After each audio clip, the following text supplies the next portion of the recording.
Morning बच्चों, मैं आज आपको 10th क्लास की साइंस दोबारा अगेन में पढ़ाने वाला हूँ।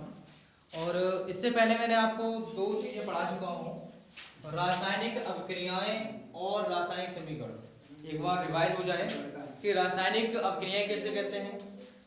दो या दो से अधिक पदार्थों के योग से जो पदार्थ यौगिक बनता है, दो या दो से अधिक पदार्थों के योग से जो यौगिक बनता है उसे हम रासायनिक अभिक्रिया कहते हैं। और रासायनिक समीकरण किसे कहते हैं? जिसमें प्रतीकों का प्रयोग किया गया हो। ठीक है एक ही चीज बट थोड़ा सा डिफरेंस है कि जिसमें प्रतीकों का प्रयोग किया गया हो उसे हम रासायनिक समीकरण कहते हैं। और जो हमारा दो यानी कि जो मैंने अभी बताया, दो या दो से अधिक पदार्थों या तत्वों के मेल से जो यौगिक बनेगा वो जो आपके यौगिक हमने मिलाए थे, मतलब पदार्थ जो हमने मिलाए थे उसके गुण और रंग रूप में बिल्कुल अलग होगा, डिफरेंस होगा मतलब उनमें दोनों में। ठीक है, तो ये अपना इतना कंप्लीट हो चुका है। इसके अलावा मैंने आपको जो हमारी रिएक्शंस हैं उन्हें संतुलित करने के लिए बताया था कि हम किस तरह से संतुलित करेंगे, आपने देखा होगा आई होप। और उसके अलावा अब मैं आपको पढ़ाने वाला हूँ कि रासायनिक अभिक्रियाओं का वर्गीकरण। तो नेक्स्ट हमारा रहेगा कि रासायनिक अभिक्रियाओं वर्गीकरण मतलब ये कितने प्रकार की होती हैं।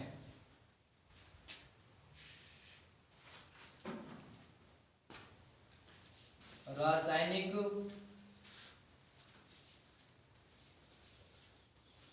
अभिक्रियाओं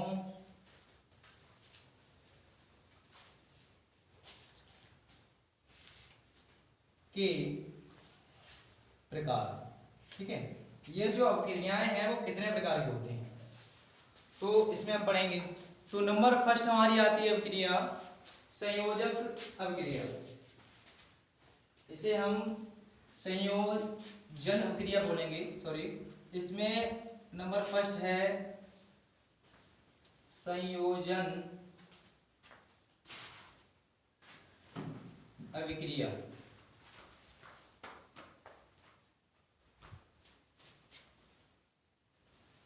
इसमें क्या होगा, आपको नाम से ही लग रहा होगा कि संयोजन मतलब संयोग। जब दो तत्वों या पदार्थों का मेल होता है तो उनके मेल से जो नया यौगिक या पदार्थ बनता है उसे हम मतलब संयोजन ये अभिक्रिया बोलेंगे। मतलब हम अभिक्रिया प्रकार पढ़ा रहे हैं तो यौगिक जो बनेगा वो तो बनेगा ही, बट कैसे बनेगा कि दो तत्वों के या पदार्थों के मेल से बनेगा, योग से। तो ऐसी अभिक्रियाओं को हम संयोजन अभिक्रियाएं कहते हैं। ठीक है, इसका एग्जाम्पल हम ले सकते हैं, डायरेक्ट एग्जाम्पल हम यहाँ पे देंगे आपको। और जो मैं जैसे बोल रहा हूँ उस हिसाब से आप अपना डेफिनेशन नोट कर सकते हैं कि जब दो पदार्थों के मेल से कोई यौगिक बनता है तो ऐसी अभिक्रियाओं को संयोजन अभिक्रियाएं कहते हैं, संयोजन अभिक्रियाएं। ठीक है, और इसका एग्जाम्पल हम यहाँ पे दे सकते हैं CaO यानी कैल्शियम ऑक्साइड। इसे हम दूसरा नाम है बुझा हुआ चूना, सॉरी बिना बुझा हुआ चूना। और इसमें जब हम जल मिलाते हैं H2O तब यहाँ पे हमारा बुझा हुआ चूना बनता है। ठीक है, देखिए सिंपल है, टफ नहीं है। इसमें सीधा सा आप घर पे भी यूज करते होंगे इस चीज को। अभी तो डिस्टेंपर वाली चीजें यूज होती हैं, लेकिन एक समय में जो हमारे घर पे काफी लोग अभी भी यूज करते होंगे कि जो चूना हम लेके आते हैं मार्केट से और जब उसको जल में डाला जाता है, जो लेके आते हैं वो बिना बुझा हुआ चूना होता है जिसे हम कैल्शियम ऑक्साइड बोलते हैं। और जब हम उसे जल में डाल देते हैं तो बुझा हुआ चूना। ठीक है, जब हम उसे जल में डालते हैं तो उससे क्या क्या प्राप्त होता है, CaOH का होल ट्वाइस प्लस ऊष्मा। ये दो चीजें हमें प्राप्त होती हैं। देखा होगा बहुत सारी एकदम हीट, एकदम गर्मी की जैसी निकलती है जैसे हम चूना डालते हैं, तो ये दो चीजें प्राप्त होती हैं। यहाँ पे देखिए दो पदार्थों का योग हो रहा है, यहाँ पे हमें बुझा हुआ चूना प्राप्त हो रहा है, उसके अलावा ऊष्मा प्राप्त हो रही है। ठीक है, तो इसे आप नोट कर लीजिएगा। नेक्स्ट हमारा आता है, नोट ये भी कर सकते हैं, जैसे अभी मैंने बताया आपको कैल्शियम ऑक्साइड, तो मैं लिख देता हूं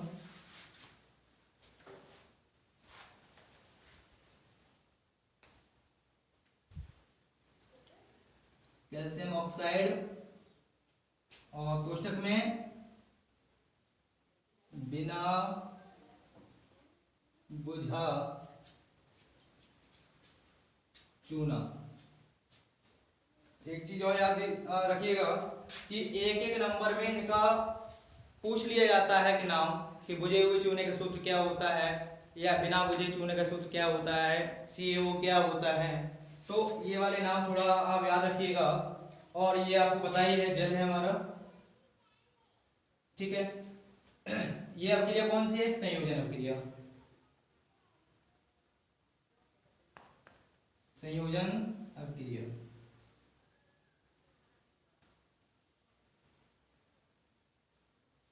ये हमारा बुझा हुआ चूना है, कैल्शियम हाइड्रोक्साइड,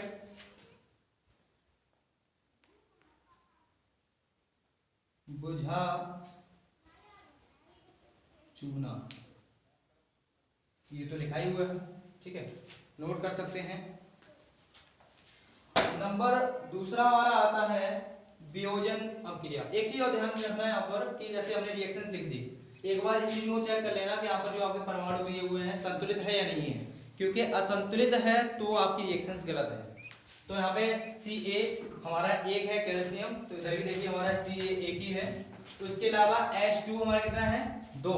तो यहाँ पे भी देखिए H2 हमारा, यानी कि H हमारा कितना है? 2 है, और O कितना हमारा?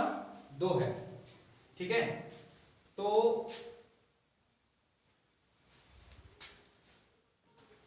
1 सेकेंड,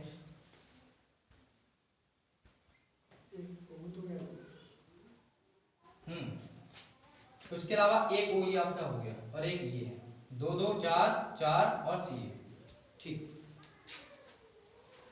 अगले हेडिंग डालेंगे नंबर 2, वियोजन या अपघटन अपक्रिया।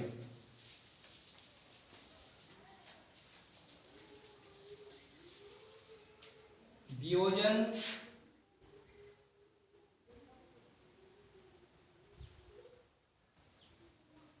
या अपघटन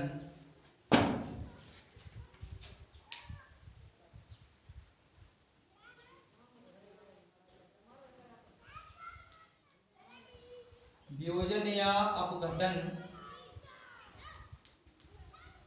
अभिक्रिया।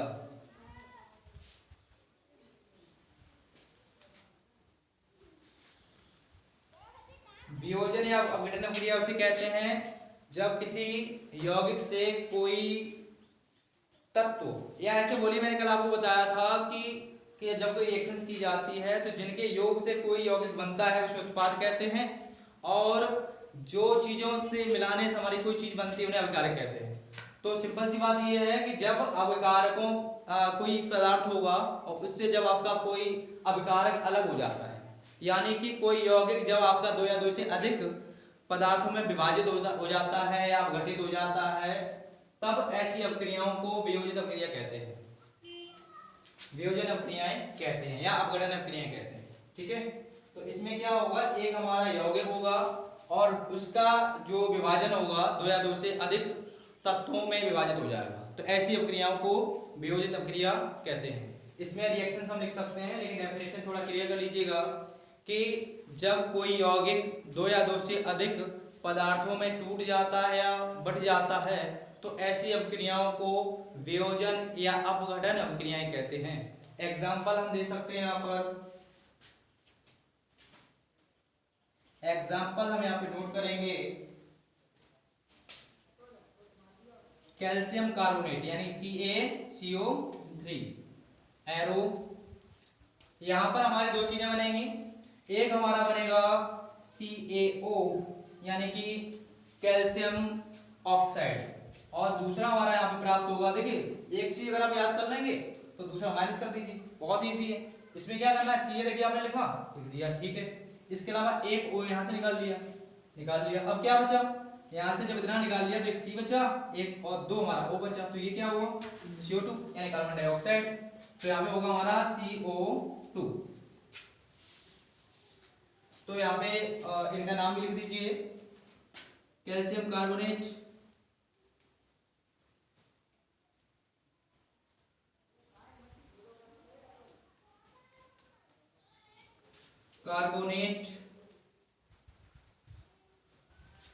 और ये हमारा होगा बिना बुझाव चूना, जिसे बोलते हैं हम कैल्शियम ऑक्साइड। ये हमारा कार्बन डाइऑक्साइड आपको पता है, और यही तो लिख लीजिए, कार्बन डाई ऑक्साइड। ठीक है, नोट कर लीजिए इसे।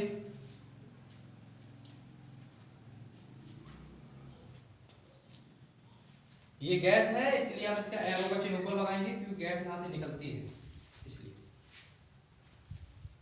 उसके बाद नेक्स्ट हमारी आती है हेडिंग इसी में ही, कि देखिए विघटन जो होता है वो तीन तरह से आपका विघटन होता है।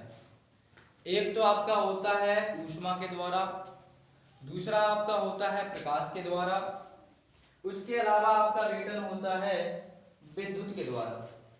ठीक है, तीन तरह से आपका होता है, ऊष्मा, विद्युत और प्रकाश।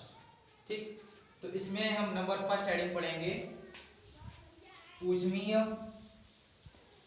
अपघटन। नंबर फर्स्ट हेडिंग इसी में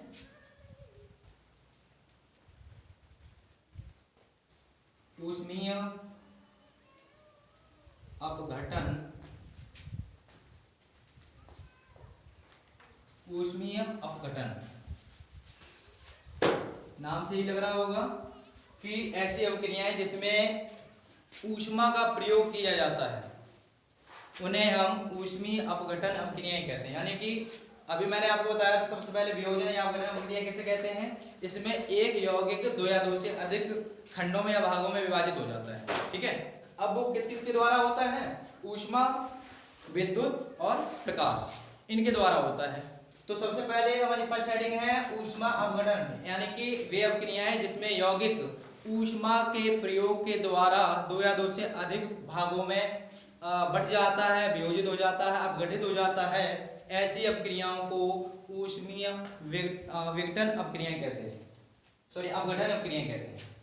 ठीक है, तो यहाँ पर नोट कर सकते हैं वे अपक्रियाएं जिसमें ऊष्मा का प्रयोग किया जाता है, जिसके फलस्वरूप वह अपक्रिया दो या दो से अधिक, यानी कि वह यौगिक दो या दो से अधिक पदार्थों में विभाजित हो जाता है, तो ऐसी अपक्रियाओं को वियोजन या अपघटन अपक्रियाएं कहते हैं। वो भी कैसी, ऊष्मा की, यानी ऊष्मीय अपघटन अपक्रियाएं कहते हैं। एग्जाम्पल लिखेंगे,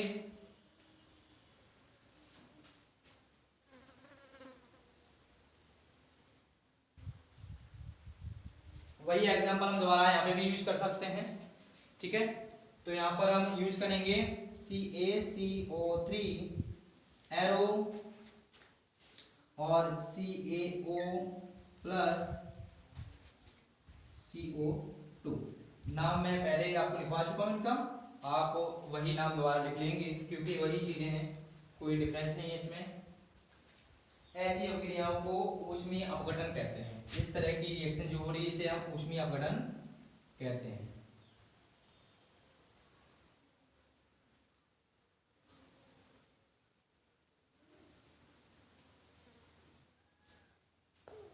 नोट कर लीजिएगा इसे।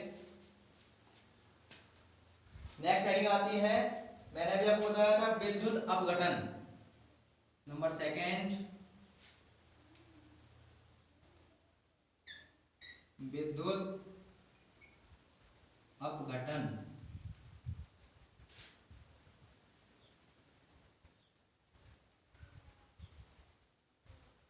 इसमें मैंने जैसा कि अभी आपको बताया था कि इसमें भी आपका जैसा कि नाम है उसी के अकॉर्डिंग आप इसमें डेफिनेशन बना सकते हैं कि वह यौगिक जिसमें विद्युत का प्रयोग करके उसे दो या दो से अधिक भागों में बांटा जा सके, ऐसी विधि को या ऐसे रिएक्शंस को हम ऊष्मीय अपघटन अभिक्रिया कहते हैं। अभिक्रिया मतलब रिएक्शंस।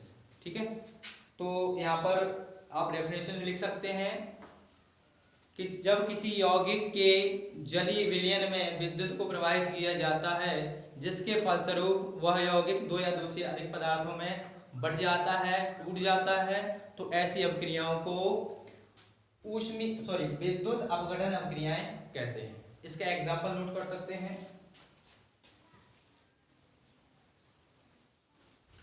एग्जांपल इसका रहेगा H2O एरो, यहाँ पर H2 प्लस O2 में ये टूट जाएगा।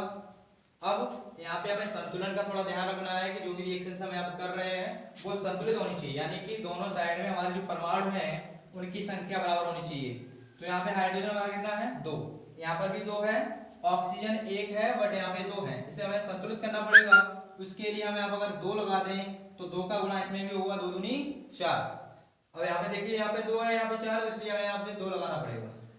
तो 2 दूनी 4 हो गया, 4 हो गया। अब 2 का गुणा इसमें करेंगे, 2 एकम 2, यानी कि ये हमारा कंप्लीट। तो ये वाले रिएक्शन हम बोलेंगे इसे विद्युत अपघटन।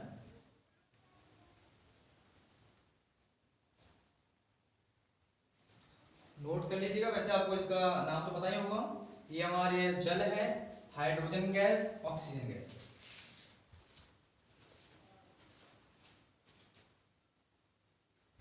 नेक्स्ट हमारी हेडिंग आती है प्रकाश अपघटन, नंबर 3 हेडिंग।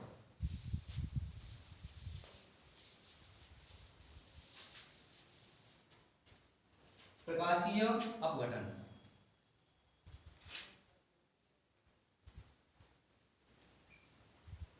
प्रकाशीय अपघटन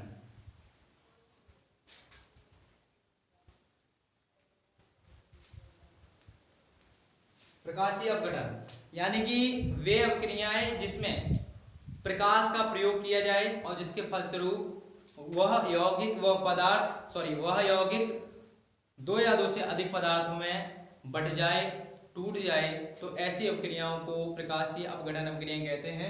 यानी कि हम यहाँ पर डेफिनेशन लिख सकते हैं कि जब किसी यौगिक में प्रकाश का प्रयोग करके किसी अपक्रिया को कंप्लीट किया जाता है, या फिर जब किसी यौगिक को 2 या 2 से भागों में तोड़ने के लिए प्रकाश का प्रयोग किया जाता है, तो ऐसी अपक्रियाओं को प्रकाशीय अपघटन अभिक्रियाएं कहते हैं।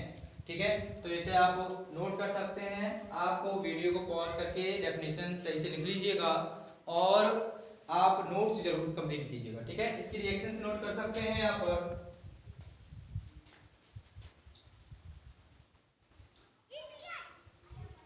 एग्जाम्पल में है हमारा AgCl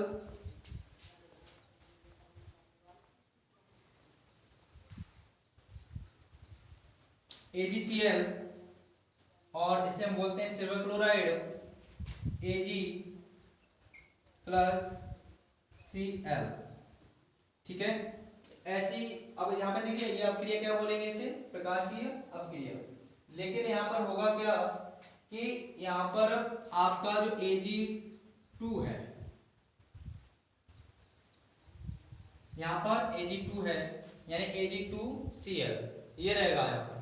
तो अभी हम यहाँ पे देख रहे हैं कि यहाँ पर ये भी 2 रहेगा और ये भी 2। ठीक है, तो यहाँ पर Ag2Cl है और Ag2 और Cl2, तो अभी हमें यहाँ पे संतुलित करना पड़ेगा।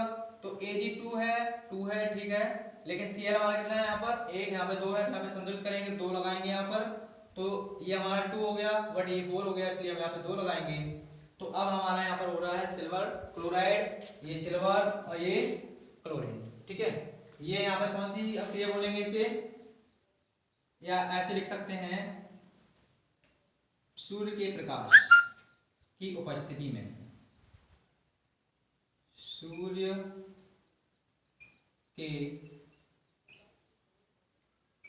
प्रकाश की उपस्थिति।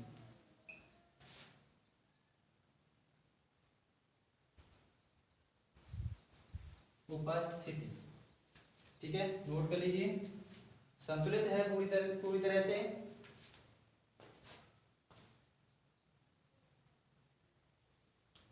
नेक्स्ट अब हमारी अपक्रिया आती है विस्थापन अपक्रिया। नंबर 2 भी हम पढ़ रहे थे विभेदन अपक्रिया या अपघटन अपक्रिया। नेक्स्ट है हमारा विस्थापन अपक्रिया।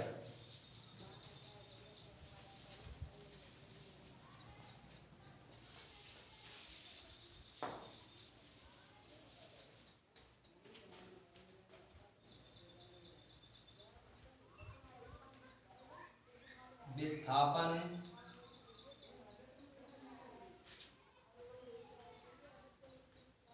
अभिक्रियाएं।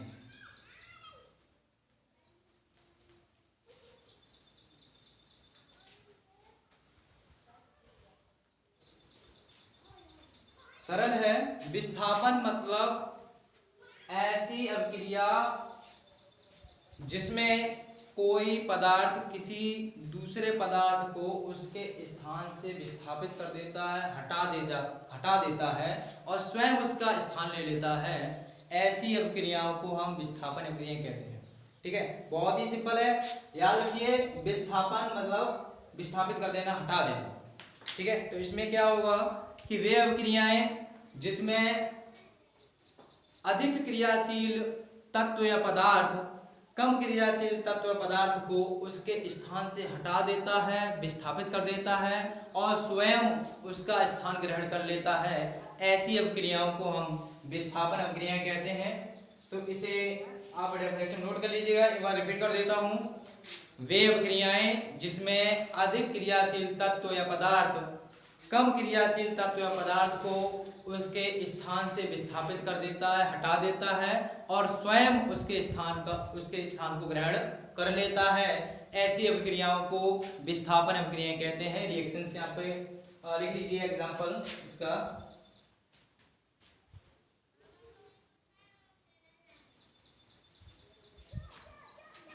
यहाँ पर एग्जांपल हमारा रहेगा Fe प्लस CuSO4 एरो।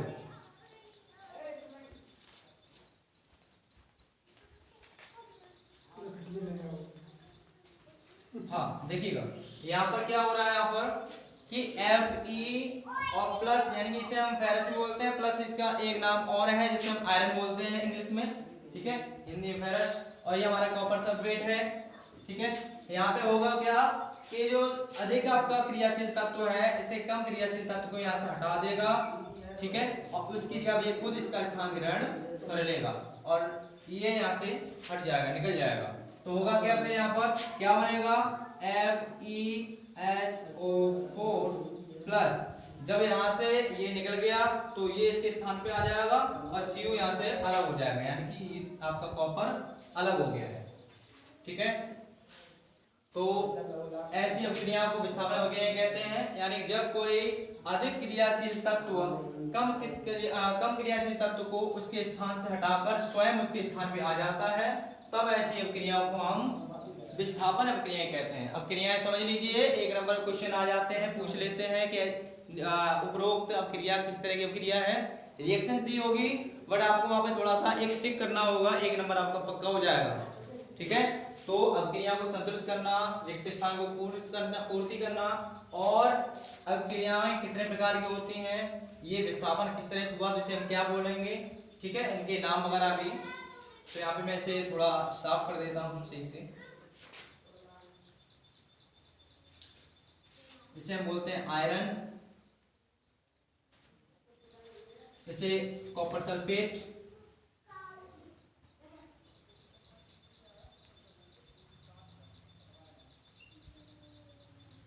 ये फेरस सल्फेट,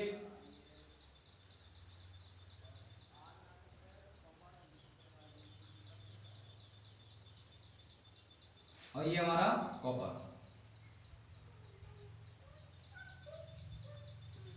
ठीक है, नोट कर सकते हैं इसे।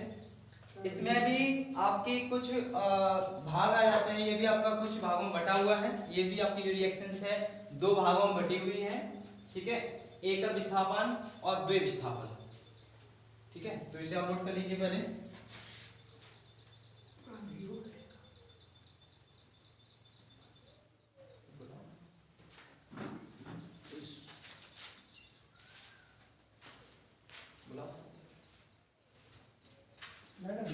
हाँ, तो इसमें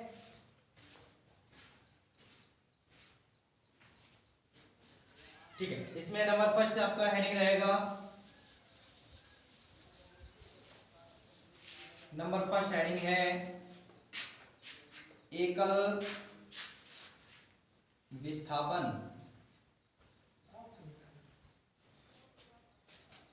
एकल विस्थापन अभिक्रियाएं लिख सकते हैं, अभिक्रिया लिख लिया, ठीक है। एकल विस्थापन अभिक्रिया। अब इसमें आप लिखेंगे वही डेफिनेशन रहेगी, थोड़ा डिफरेंस है हल्का सा, कि वह अभिक्रिया जिसमें कोई कम क्रियाशील तत्व को कोई अधिक क्रियाशील तत्व उसके कम क्रियाशील, सॉरी एक बार दोबारा से करते हैं, ठीक है। वह अभिक्रिया जिसमें अधिक क्रियाशील तत्व किसी दूसरी कम क्रियाशील तत्व के परमाणु को उसके स्थान से विस्थापित कर देता है, ऐसी अभिक्रियाओं को एकल विस्थापन अभिक्रिया कहते हैं। रिएक्शंस अभी मैंने जो आपकी दी थी वही रखिए, क्योंकि एक ही रिएक्शंस हम दो जगह यूज कर सकते हैं और याद भी रहेगा, आसानी से हो जाएगा, ठीक है। तो इसमें हमारा रहेगा Fe प्लस CuSO4 एरो, इसमें फिर आपका रहेगा FeHO4 प्लस Cu, इसे नोट कर लीजिएगा। और नंबर सेकंड है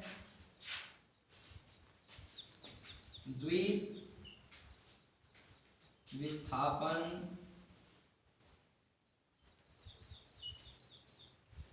अभिक्रिया।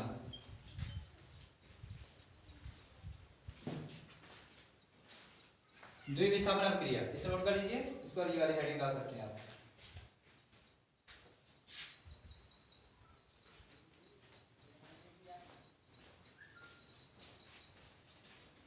हाँ, इसमें हम लिखेंगे कि वे अभिक्रियाएं जिसमें अभिकारक के आयन विस्थापित होते हैं, वे अभिक्रियाएं जिसमें अभिकारक के आयन विस्थापित होते हैं, किससे विस्थापित होंगे?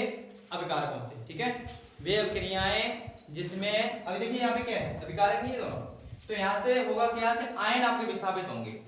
तो वे अभिक्रियाएं जिसमें अभिकारकों से आयन विस्थापित होते हैं, तो ऐसी अभिक्रियाओं को हम द्विविस्थापन अभिक्रियाएं कहते हैं। एग्जाम्पल मैं आपको नीचे दे देता हूँ, नोट कर लीजिएगा, एक बार फिर रिपीट कर देता हूँ। वे अभिक्रियाएं जिसमें अभिकारकों के आयन विस्थापित हो जाते हैं, ऐसी अभिक्रियाओं को द्विविस्थापन अभिक्रियाएं कहते हैं। एग्जाम्पल नोट कर लीजिए, या एक तरीका और बोल सकते हैं कि वे अभिक्रियाएं जिसमें अभिकारकों के आयनों का आदान प्रदान हो जाता है। देखिए यहाँ पे भी वैसे यहाँ पे अकेला था इसलिए नहीं हो पाया, बट अगर यहाँ पे मान लीजिए अगर ऐसा ही यहाँ पे भी होता तो ये हमारा आदान प्रदान हो जाता, ठीक है। द्विविस्थापन यानी दोनों का विस्थापन हो रहा है एक दूसरे का, ठीक। इसमें क्या था, एक था, इसलिए हमारा क्या हुआ, Cu को इसने हटा दिया, खुद यहाँ पे आ गया, इसका स्थान ले लिया और Cu अलग हो गया। बट इस रिएक्शन में ऐसा नहीं होगा, इसमें आपके दो इसी तरह के यौगिक होंगे, उसका आपस में आदान प्रदान हो जाएगा, एक दूसरे में एक्सचेंज हो जाएंगे। तो ऐसी अभिक्रियाओं को हम द्विविस्थापन अभिक्रियाएं कहते हैं, यानी कि ऐसी अभिक्रियाएं जिसमें यौगिकों का या लवणों के जो आयन हैं उनका आपस में आदान प्रदान हो जाए, ऐसी अभिक्रियाओं को द्विविस्थापन अभिक्रियाएं कहते हैं। एग्जाम्पल इसका नोट करेंगे, फर्स्ट हमारा रहेगा Na2SO4 प्लस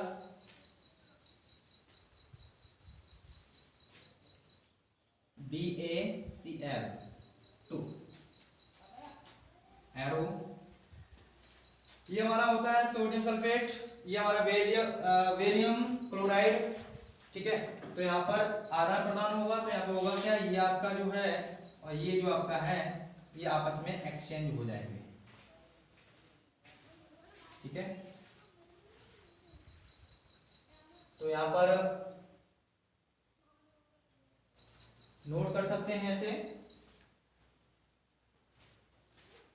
तो यहाँ पे हमारा प्राप्त होगा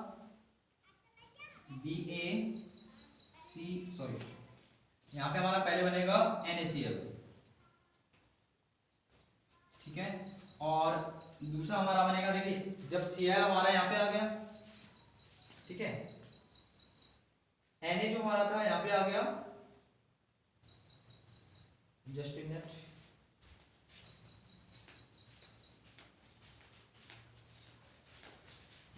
BaSO4, हाँ Ba हमारा यहाँ पे आ जाएगा और Na हमारा यहाँ पे आ जाएगा, ठीक है।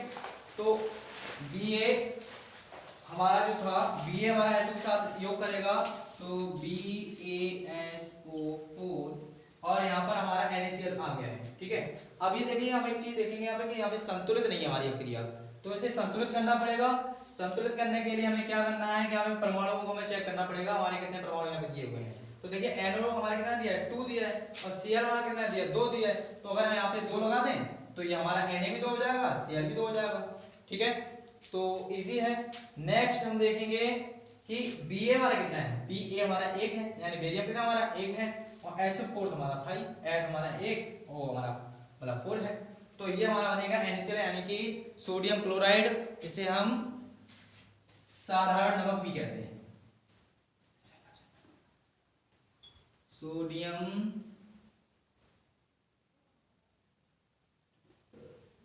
क्लोराइड।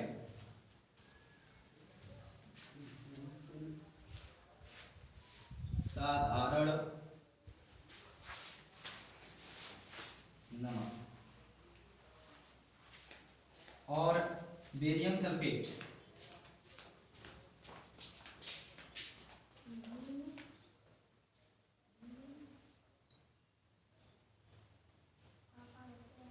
ठीक है, इसे आप नोट कर लीजिएगा और ये मैं हटा देता हूं, अगर आप चाहें तो नोट कर सकते हैं वैसे, ठीक है। चलो मैं हटा ही देता हूँ, आपने पहले देख तो लिया ही होगा, समझ आया होगा। अगर समझ ना आया हो तो आप मुझे कमेंट्स में लिख सकते हैं या व्हाट्सएप कर सकते हैं, ग्रुप में आप सभी ऐड ही हैं, ठीक है। और उसके अलावा अब मैं आपको नेक्स्ट जो क्लास होगी वो आपको मैं आगे पढ़ाऊंगा। आज आपकी जो क्लास है यही समाप्त करता हूँ। ओके, थैंक यू, धन्यवाद।